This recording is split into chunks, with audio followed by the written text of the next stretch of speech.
quick question. I'm a conservative, but just to play devil's advocate. Obviously the tax rates right now aren't the problem, it's the spending. They're obviously spending a lot more than they're bringing in. But what if you control spending and still raise tax rates? I mean, the chart you showed up there, the lowest period from debt to GDP was actually Bill Clinton in '93. Didn't he actually raise tax rates? So I guess my question would be, can it be beneficial sometimes to raise tax rates and reduce the deficit? Excellent question, and I appreciate your maturity. A round of applause for you, sir. Let's go ahead. I'm attending the University of Arizona. You're attending the University of Arizona? Yep. And you're from? Yep. Yeah. When do you go back to school? Actually leave in a few days. Safe travels, my friend. Thank you. I heard that was kind of a party school. Huh? That's Arizona State. Oh.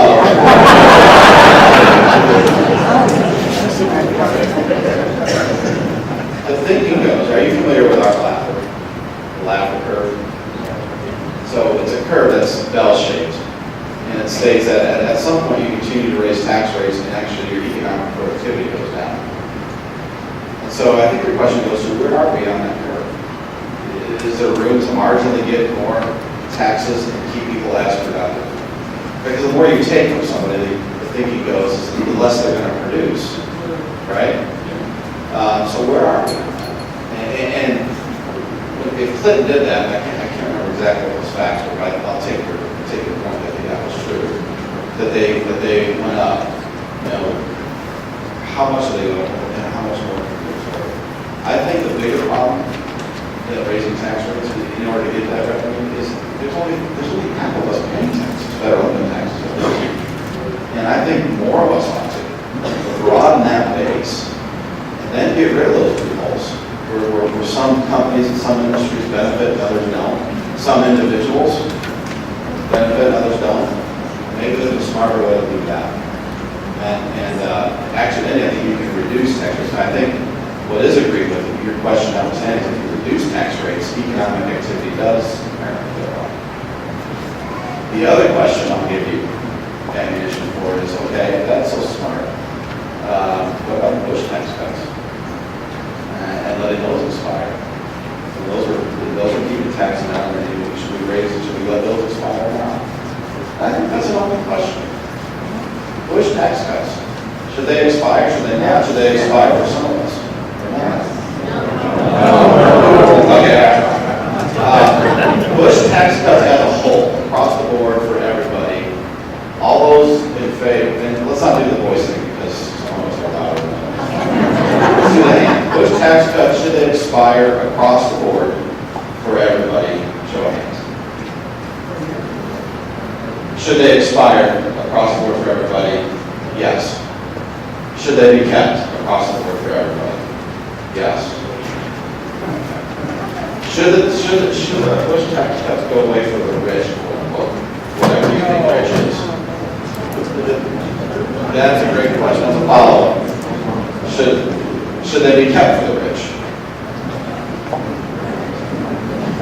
I guess if I say across the board. What about the rich question?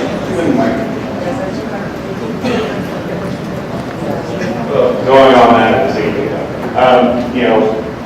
Just ask your question. Who's rich? in my mind, that's a very tough question. I would say it's all perspective. I know someone with 650,000 rich, but in my mind, It's over a million. Mr. Obama's definition is anyone over 250, I guess. Well, what is rich? And who and how should we tax it? Let's go to the next slide. Okay. Well, this is from Chris Kavanaugh in Plainfield. This is from Warren Buffett this morning. He's rich. I think we can all agree on that. By the way, the legislative branch can control the judicial branch. The Constitution, Article 3, Section 2, Paragraph 2, the exceptions clause, the question earlier. What does he say here? He said, I didn't refuse, nor did I, I'm trying to get to the right point.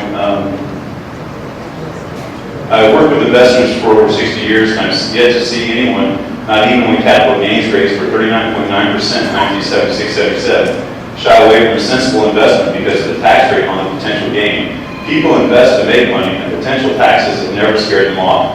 And to those who argue the higher tax rates for job creation, I would note that the net of nearly 40 million jobs were added between 1980 and 2000. You know what's happened since then? Lower tax rates and far lower job creation.